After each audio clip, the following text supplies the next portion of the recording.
j'ai la mission qui peut paraître difficile de venir aujourd'hui t'amener à être religieux.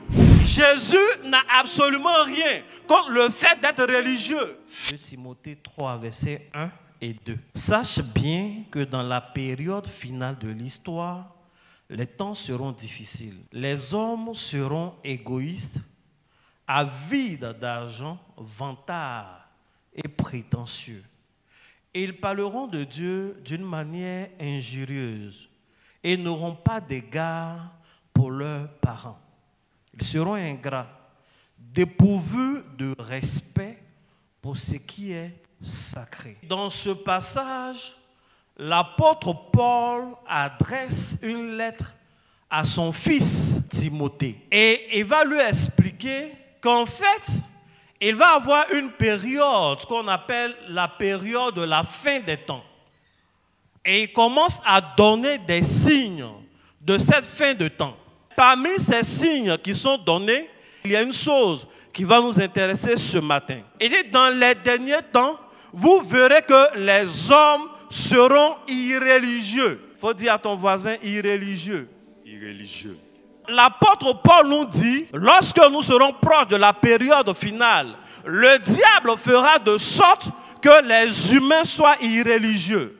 Le mot qui a été traduit ici par irréligieux, c'est anosios, qui veut dire qui est sans crainte de Dieu. Les gens seront des impies. Les gens ne vont pas tenir compte de l'existence de Dieu dans leur choix. Ils seront irréligieux. Ils vont lutter contre tout ce qui va dans le sens de la religion. On va être mieux d'accord si nous lisons quelques définitions. En général, le mot qu'on traduit par religion dans le Nouveau Testament, le mot grec du temps du Nouveau Testament, c'est threskia. Threskia, qui veut dire une adoration religieuse, spécialement externe. Ce qui se trouve dans les cérémonies, la discipline.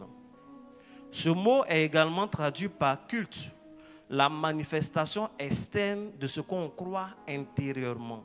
Donc, la religion, en fait, ce sont les actes que nous posons. C'est tout ce qui est externe.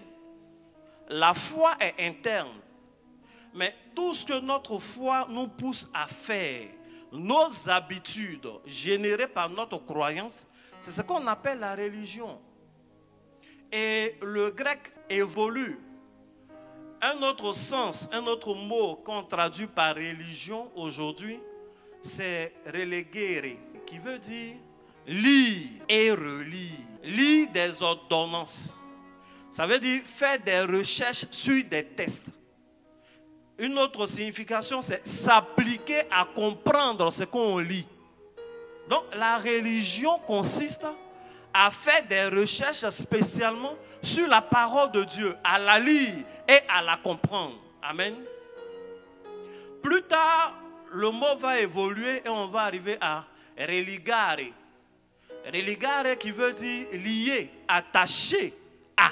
Et certains philosophes ont rendu ce mot péjoratif en disant que les humains sont attachés, ils sont donc liés comme des esclaves. Alors que la signification originelle n'a absolument rien à voir avec l'esclavage.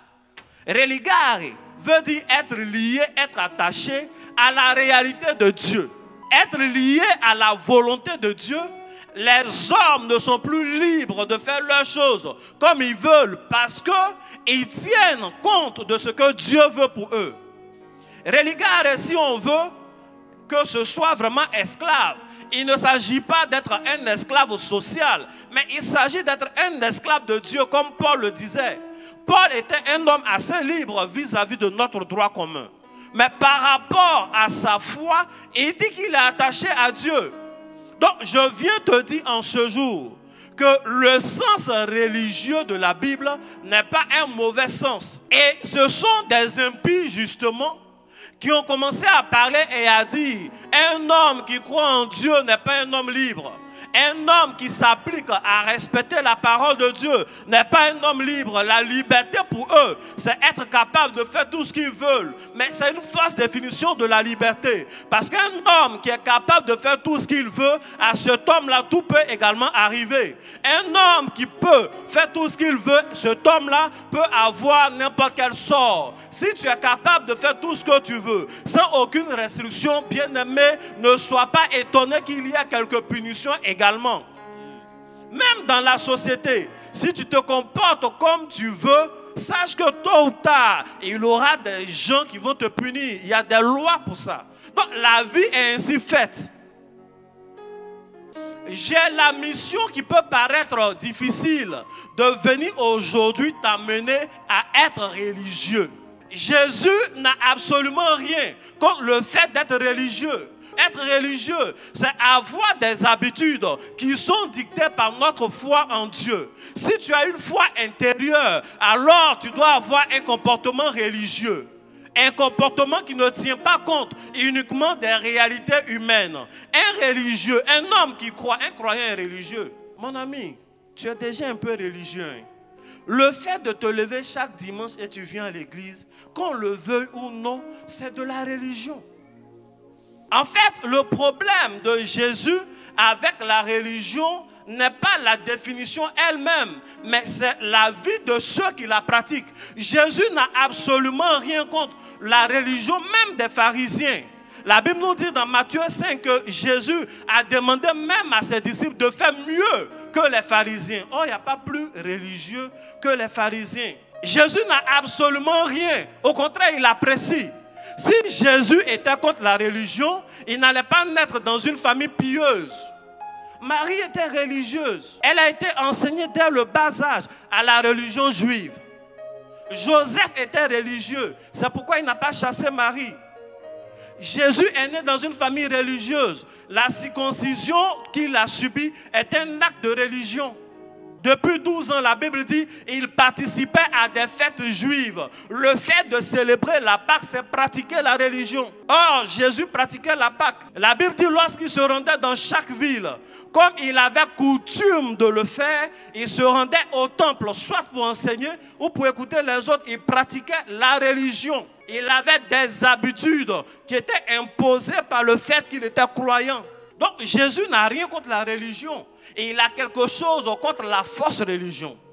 Souvenez-vous que je viens de dire, la religion, c'est la manifestation externe de ce que nous croyons intérieurement.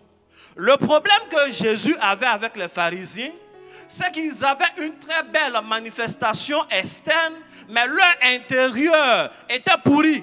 C'est pourquoi il les appelait des tombeaux blanchis. L'extérieur est beau, mais à l'intérieur, c'est la mort. C'est ça que Jésus n'aime pas.